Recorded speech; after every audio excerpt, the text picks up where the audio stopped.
Hablamos ahora sobre el drenaje de la plataforma. Los elementos que evacúan el agua de escorrentía de la plataforma, que puede ser agua de lluvia o un vertido de algún camión, se clasifican en elementos longitudinales, transversales y verticales. Los longitudinales conducen el agua siguiendo el eje longitudinal del puente, hasta llevarla fuera del mismo a través de un elemento vertical o transversal. Los elementos transversales son normales al eje longitudinal del tablero y permiten evacuar el agua que recogen directamente o desde alguno de los elementos verticales o longitudinales. Los verticales son los bajantes o sumideros con picos de flauta y las gárgolas. Permiten hacer descender el agua desde el nivel de la plataforma de forma controlada al terreno mediante bajantes o de forma incontrolada, es decir, dejándola en el aire, con tubos de pico de flauta. Los elementos longitudinales típicos son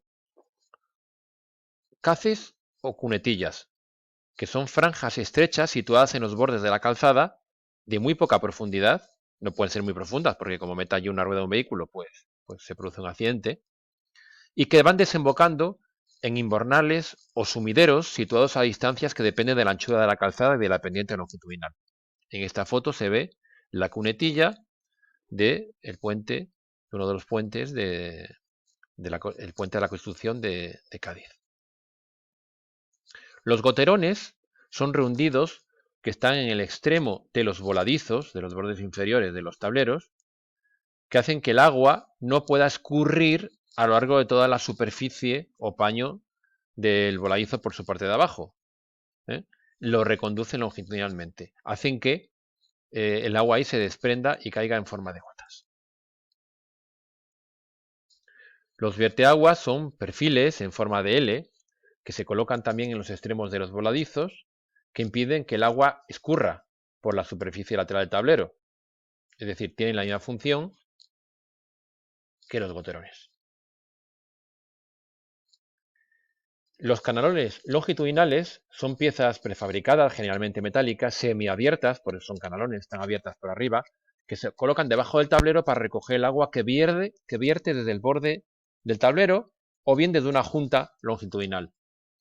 Como se puede ver en esta foto, que existe una junta longitudinal entre un tablero a la izquierda y otro a la derecha, y al filtrarse el agua por esa junta es recogida por este canalón. Los drenes longitudinales son tubos de diámetro fijo o variable que recorre el tablero en toda su longitud por debajo de la plataforma. Va recogiendo el agua de los sumideros o invernales a los que está conectado generalmente mediante tubos de PVC. Aquí vemos un tubo dren longitudinal. Aquí vemos una canaleta que está asociada a una imposta. Los elementos transversales de drenaje son los mechinales en los muros de estribos, que son perforaciones que se realizan en el paramento de los muros, cuya función es evacuar cualquier posible agua del interior del relleno del estribo, aliviando así las presiones hidrostáticas para los que no suelen estar calculados los muros de los estribos. Debe rematarse con un tubo en pico de flauta, aquí lo vemos, para evitar que el agua desborde y corra por debajo del tubo y manche el paramento del muro del estribo.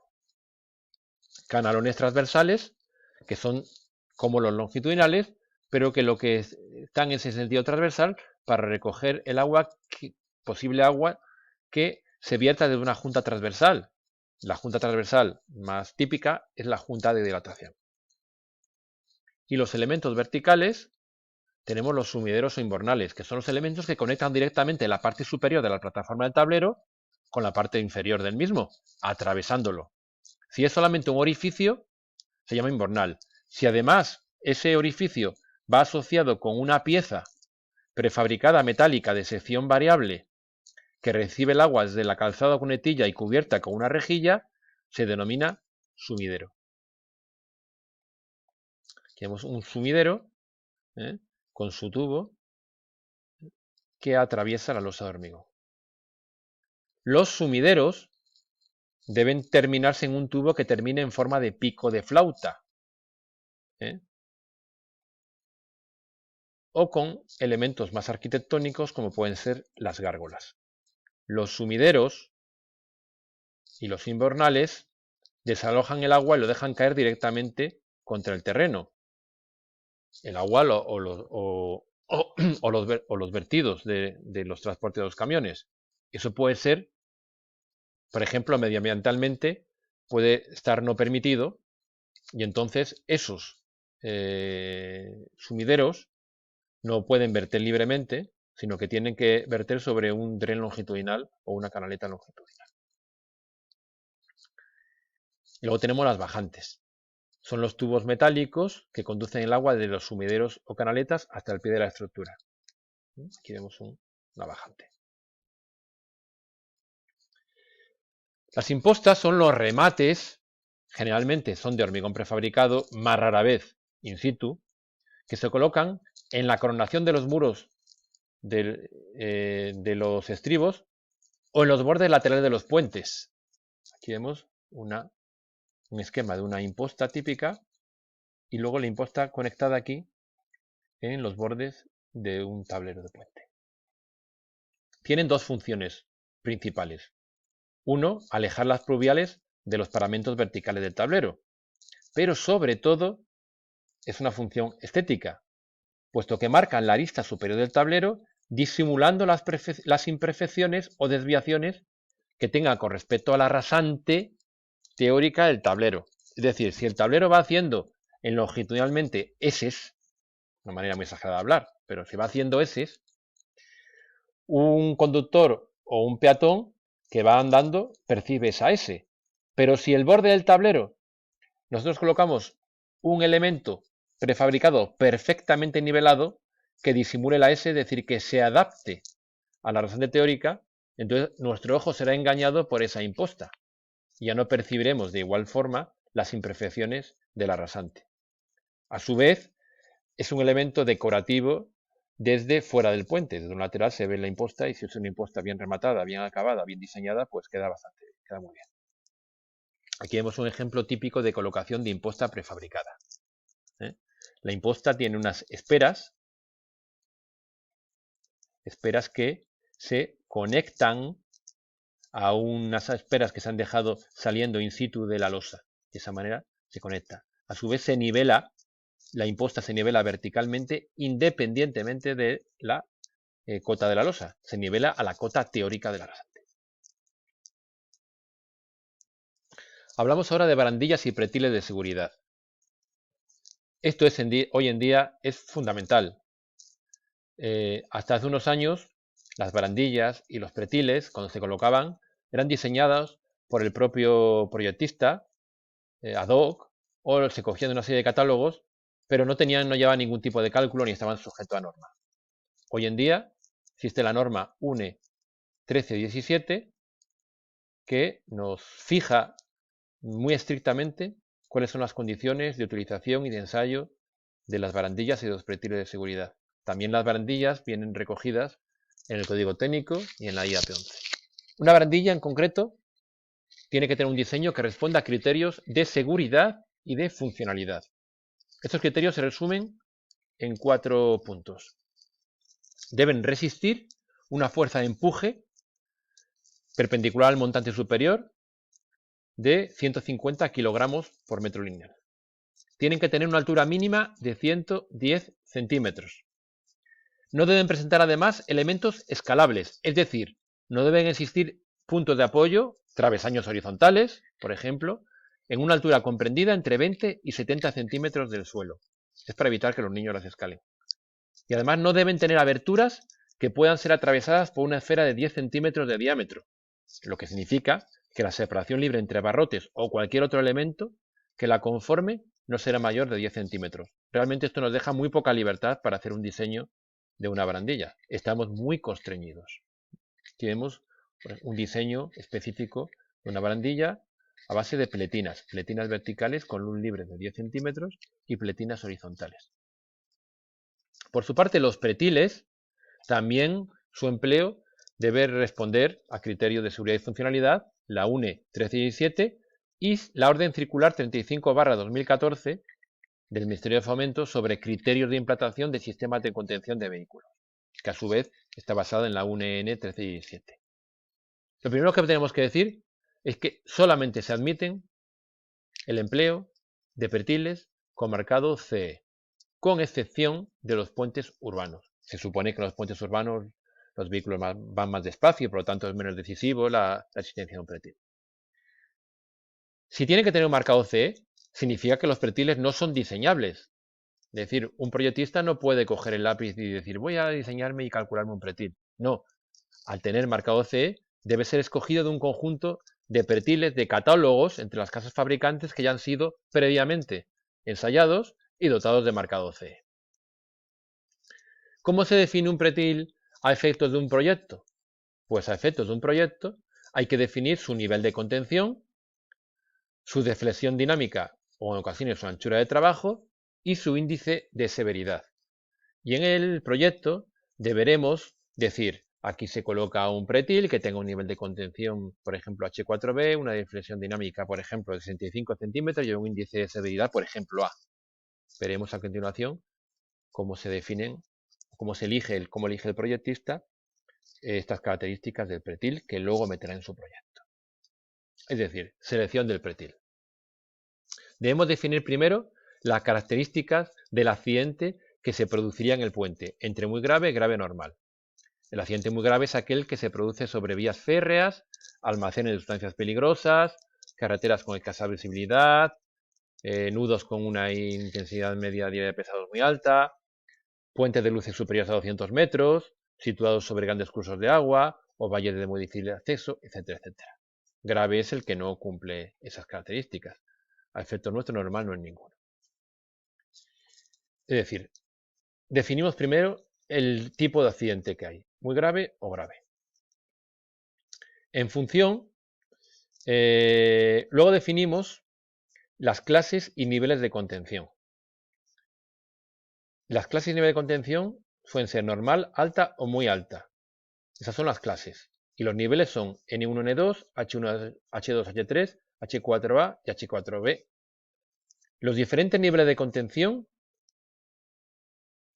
tienen una serie de ensayos para poder, especificados en la UNE 1317, ensayos que tienen que superar positivamente para poderles darles el marcado CE. Y aquí vemos en esta tabla los ensayos. Así, por ejemplo, vemos que, vámonos a los más extremos, el pretil con la mayor clase y nivel de contención, que es el H4B, se debe ensayar con un vehículo pesado articulado, es decir, un tráiler de 38 toneladas de masa, incidiendo con un ángulo de 20 grados a una velocidad de 65 km por hora contra el pretil. Y a su vez, con un vehículo ligero de masa 900 kilos y velocidad de 100 km por hora, también impactando a 20 grados. Y sin embargo, el nivel de contención más bajo, que es el nivel de contención N1, pues el único ensayo que debe superar es el de un vehículo ligero de 1,5 toneladas a 80 km por hora con ángulo de impacto de 20 grados sobre el pretil. Bueno, aquí a un profano le puede llamar la atención lo siguiente. En el caso de los vehículos de nivel de contención alta o muy alta, se hacen dos ensayos, con un tráiler muy pesado y con un vehículo ligero muy poco pesado. Y alguien podría decir, ¿para qué hace falta hacer el segundo ensayo? Si resiste el pretil, el tráiler, ¿no va a resistir un vehículo ligero?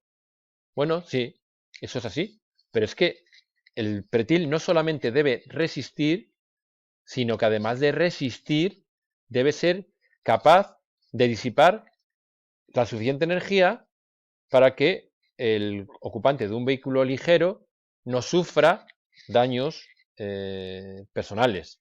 Es decir, en el ensayo, además de comprobar que el pretil resiste, se comprueba una serie de índices, como pueden ser la velocidad de la cabeza del conductor o la aceleración que sufre el propio conductor.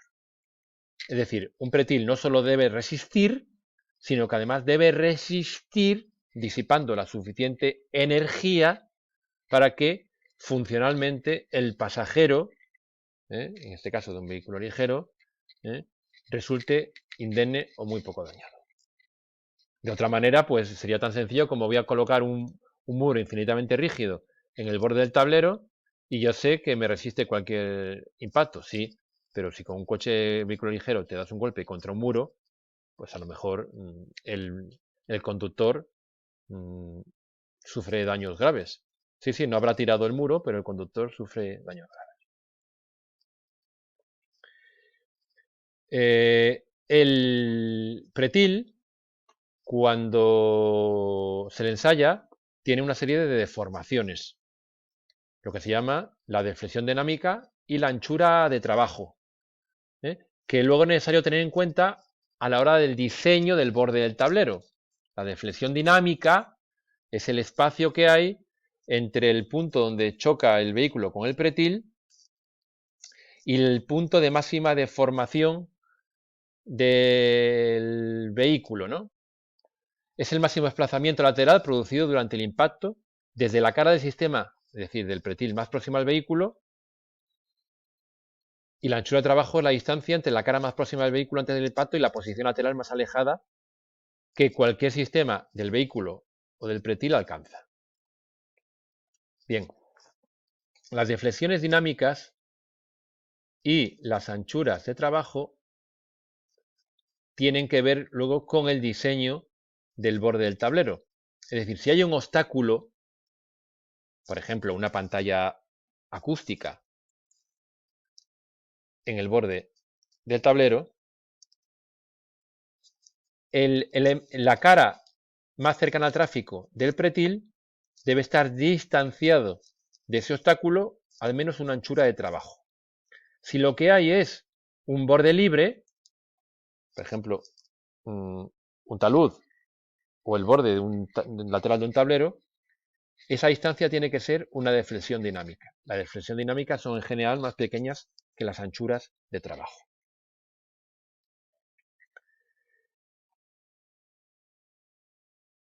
Según la anchura de trabajo, los pretiles se clasifican en W1 a W8.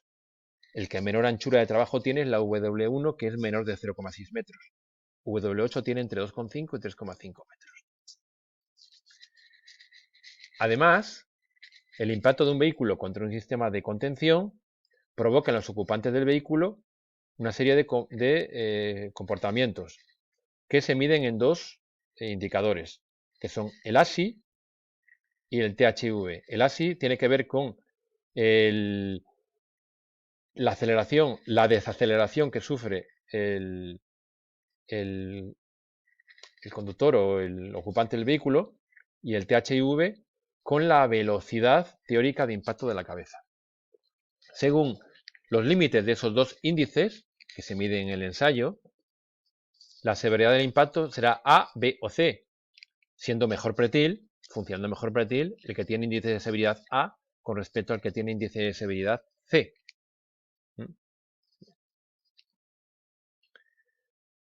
Bien, entonces, una vez definido el tipo de accidente, con los datos de la intensidad media diaria de pesados de las vías, a partir de ahí es como se selecciona el tipo de pretil, desde H4B, que es nivel de contención alto, hasta el N2. Es decir, con esta tabla, entrando con datos con la IMD y el riesgo de accidente, obtenemos el pretil que hay que colocar. Tendríamos ya definido la primera de las variables que nos piden en un diseño de un pretil, que es el nivel de contención. La deflexión dinámica o la anchura de trabajo la definimos en función de las condiciones del borde de la estructura. Y el índice de severidad elegiremos o el A o el B, y no elegiremos nunca el C. El A o el B, y nunca elegiremos el C. Bien, aquí tenemos un ejemplo típico de un pretil metálico con marcado C. Como veis, casi todos los perfiles horizontales son perfiles abiertos para que se deformen mucho y disipen mucha energía. Lo que intentamos es que la mayor parte de la energía se disipe en el pretil y no en el vehículo. Al mismo tiempo, los anclajes del pretil al hormigón del tablero son anclajes fusibles. Lo que intentamos es que cuando haya un golpe vayan saltando uno detrás de otro los distintos postes. No queremos que se nos empotre el vehículo contra un poste. Es decir, que tenemos que tener unos postes que para una cierta fuerza controlada se rompan y pase el impacto al siguiente poste. Es decir, tener mucha longitud de pretil para disipar energía. Y terminamos con la iluminación. Hay dos tipos de iluminación, la iluminación funcional y la iluminación ornamental. La iluminación funcional, es decir, las luminarias, las farolas, se colocan en puentes urbanos o en puentes no urbanos, pero que tengan altos índices de peligrosidad. El alumbrado público se diseña de acuerdo con las recomendaciones de la Comisión Internacional de Éclairage, perdón por mi francés. Están recogidas y desarrolladas en los manuales comerciales de Philips, de Mazda, de Socelet, de todas las casas comerciales que se dedican a temas de iluminación.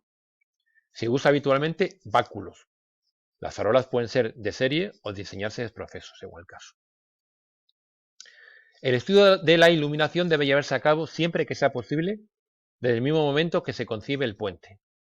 Es decir, hay que integrar los soportes, las conducciones, las arquetas, etc. No se puede dejar para la última hora porque al final queda como un chapú sobre el puente.